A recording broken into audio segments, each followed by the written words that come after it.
Ya dan bahkan dari Bigetron Alpha ini banyak hero-hero CC yang mereka pegang sekarang. Dan ini agak berbahaya untuk tim Onyx sendiri. Kita tahu bagaimana hero CC-nya. Terlepas daripada ada Valentina yang misalnya copy, masih ada juga Edit dengan onboardnya. Oke, kalau gitu kita lihat apakah dendam terbalaskan atau malah semakin menjadi dendam kesumat. Impel Arena, mana tepuk tangannya? Let's go, go to the land of town. Yap, dan dengan munculnya Alucard akan berada di jungle, sedangkan Fredrin akan dilempar nih ke XP untuk digunakan oleh Super Sorizo. Dan kita bisa melihat gimana power dari Edit ini yang sekarang udah menjadi prioritas juga, udah mulai mengganggu lini depan dari Bigetron Alpha pula. Oke, tapi sayang sekali Vin harus coba dimakan dengan first spot karena masih bisa digapai oleh Kipoy. Mundur ke arah belakang, hampir saja.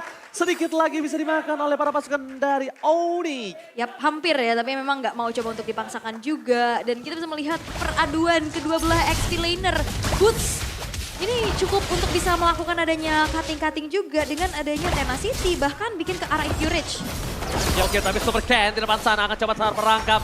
Akan coba di all in, Super Ken gak ada lagi jalan untuk pulang. First blood didapatkan para pasukan dari Onyx. Alucard early game memang tidak memiliki damage yang sangat maksimal, tapi tentunya di arah mid to the late game ini akan cukup berbahaya. Oke, mid to the late game yang akan berbahaya, tapi sekarang Onyx masih coba untuk memegang kendali atas game yang pertama, di mana early-nya udah mulai terlihat ada pick up yang terjadi. Tapi pick off terjadi kali ini terhadap seorang Kibo yang masih memiliki flicker, kayaknya tidak akan bisa dimakan. Kalaupun dimakan, all in yang sangat mahal, mereka akan mengeluarkan soft skill flicker. Kalau soft skill flicker keluar, di turtle nggak worth it, Om. Ya, tapi ini dia mungkin untuk potensi yang bisa di-pick ya. Karena ada Great Dragon Spear, di mana ini adalah item yang baru keluar. Punya 70% 70 physical attack, 10% cooldown reduction, dan juga ada 20% untuk critical chance ya. Tapi yang diambil dari sini adalah bagaimana efek pasif dia yang nanti setiap kali ada ultimate yang dipergunakan akan ada tambahan 15% movement speed. Yap. Dan biasanya ini cocok untuk Alucard juga ya. Betul. Dia bakal trigger dulu dari ultimate-nya. Dan untuk kali ini Super Key sudah siap untuk field altar yang untuk bisa menjawab dengan prolong team fight. Tapi nampaknya Turtle yang pertama pun sudah mulai di reset. Untuk posisi turtle kali ini itu aku bilang sih nggak sehat untuk Bigetron Alpha. Karena Bigetron Alpha mungkin akan sedikit ketinggalan yang Kiboy sudah level 4. Berbanding terbalik Super Fin masih level 3. Kalau mereka memasangkan team fight, mungkin kali ini udah harus berpikir 2 kali untuk reset terlebih dahulu. Alucard belum punya power yang maksimal, sedangkan berbanding terbalik. Buying time kembali terjadi dari pasukan Onyx untuk membuat Bigetron Alpha nggak langsung menyelesaikan turtle ini. Yap, dan kita bisa lihat dari Super Ken yang masih coba untuk catch up ya dari segi ketertinggalannya karena dia tadi sempat kena first blood juga. Tapi dari segi levelingnya ya hanya ada terpaut sedikit aja dan sekarang udah menyamakan dari segi levelnya juga. Turtle yang masih coba untuk di set up pula oleh Sorizo. Sudah dihadiri dengan Super Ken tapi zoning out. Oh, zoning out, the Kylie is coming! Redri bisa mendapatkan begitu saja. Menuju ke arah belakang, si coba terjadi kartal dari saat versus Ki. Tapi nampaknya menimbulkan satu efek yang sangat mahal. Kibo yang menuju ke arah belakang. Boots versus everybody. Boots akan dipakan. Dilenyapkan begitu saja. Pertukaran satu Turtle dengan satu point kill. Setidaknya masih oke. Membuat Super Ken mendapatkan satu point kill yang mahal. Tapi dibalik itu semua, Turtle masih menjadi poin utama. Super Sorizo terkena shadow kill. Tidak ada yang bisa menghentikan. Tidak ada minion di dekat sana. Dia hilang. Solo pick off terjadi, Sorizo yang memang akhirnya dipunish walaupun ditukarkan dengan adanya nyawa dari Boots yang terjebak. Karena Bigetron Alpha mereka udah stick dengan adanya 4 player mereka untuk berada di area Turtle. Tapi tadi dari Super Ken nggak sempat untuk keluarin Retribution sehingga Turtle pertama pun bisa diamankan oleh Kyrie. Ya, dan kita selalu melihat juga bahwa bagaimana dari kedua gold laner ini belum ada yang terlalu bergerak ya. Jadi mereka masih dengan saling farming dan juga farming. Jadi ganking-nya sementara waktu masih terjadi untuk di area XP lane. Yap, dan Bootsnya bahkan ini udah dipegangin ya. Dia nggak bisa digerak terlalu luasa juga. Kena po, kena efek town, kena efek knock, apalagi di bawah. Oh, damage Jasper, dengan super sakit, super tapi sad. Oh, langsung kita menuju ke Land of Daniel. Ultraman maksudnya. Ultra Dana. Oke, baiklah. Tapi nampaknya tadi ada satu pergerakan di mana Super Saiyan-nya memang tumbang ya. Ada satu death yang didapatkan juga karena Sarsi udah dapetin 2 point kill. Berarti tadi rotasi yang dilakukan oleh Sarsi ini mempunish keberadaan dari Super Saiyan. Oke, dari build-nya tadi Melissa dengan attack speed ya. Masih tetap dengan penetration juga nih untuk Beatrix dengan physical attack yang maksimal. Oke, walaupun physical damage yang maksimal tapi di depan sana, pasukan Bigetron Alpha akan coba berkutat di arah Turtle. Kairi dibiarkan untuk melakukan clear minion. Mendapatkan gold pass terlebih dahulu. Ini berbanding terbalik dengan sosok dari Super Ken yang dia akan coba clearnya itu di dalam turret. Ketika di dalam turret tandanya ada mundur sedikit. Dan keuntungan dari Bigetron Alpha adalah tidak ada purple buff untuk Kairi. Akankah diselamatkan dengan momentum saat ini? Atau mereka akan melepaskan begitu saja? Oh no. Gue lihat Kairi dapetin purple buff dari Super Ken. Betul. Iya, nyebrang dia tadi ya. Oh, dia nyebrang. Tandanya Kairi ini nggak ada rugi sama sekali dan bahkan rugi ini di tangan dari Bigetron Alpha. Tapi sepertinya akan ada team fight terjadi. Mereka udah standby dari Super Vein membuka tembakan. Depan sana push. Akan coba ditangkap oleh Super Sorito. Setengah darah telah terjadi. Semangat coba dibuka. Utility masih ditahan. Cepat ke belakang. Blast. Retribution from Kairi. Lagi-lagi mengamankan satu objek itu dari Onyx. Mereka masih motivat. Kembalikan kembali keadaannya. Semua berbanding terbalik. Bahkan mereka punya semua power. Mereka punya semua untuk mendapatkan Bigetron Alpha dengan Renan Apathy yang hampir saja kena. Ini tariknya ada dua ya. Ada Yes. Keyboy, ada Shadow Stampede. Mereka punya power, mereka punya tarik, mereka punya damage dan gold. Bigetron Alpha nggak bisa berbuat apa-apa di sana. Yap, dan ini adalah prediction untuk match kita yang kedua. 50-50 masih sosok, tapi kita bisa melihat gimana cewek bisa dapetin space-nya juga.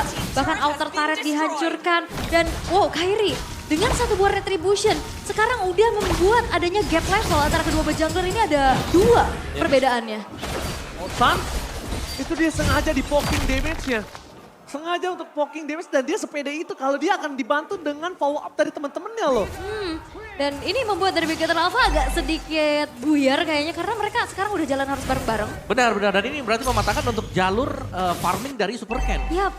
Dan di saat misalnya Super Ken pun Dipendak Monkey Boy all in menuju ke arah Super Fin. Informasi yang telah diberikan ternyata itu buying time. Lihat di arah bottom lane. Dengan semua distraction yang dilakukan Onyx di arah River. Kairi dengan maksimalnya dia dapetin turret. Dia farming lagi balik. Dan ketika dia sampai ke arah top lane, dia udah siap untuk lot berikutnya. wah, dan ada game fake by Grab nih. Alucard terakhir kali dipakai di FPL ID Season 8 sebanyak 5 kali picks dengan 3 pengguna. Yaitu Albert, Jisa, dan Sally Boy dengan win rate 60%. Dan itu udah 5 season yang lalu. Tapi kalau misalnya kita kembali kepada gamenya, balik lagi dengan adanya Alucard, power split push atau yang bisa ngejalanin lane jauhnya ini agak sedikit terhambat ya Om. Yap.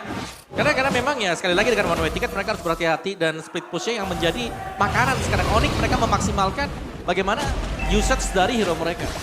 Hayabusa yang selalu split push, Hayabusa yang selalu bisa melakukan harassment masuk ke dalam jungle seorang diri. Ya, kalau misalkan Super Ken mau maju pun dia harus ngasih badannya. Betul. Dan ini ada 2 potensi untuk menarik dari Super Ken tersebut. Dan sekarang nampaknya ada fight nih. Oke, tapi langsung ada flicker dikeluarkan Super Vein dengan onward yang dimiliki. Hilang begitu saja.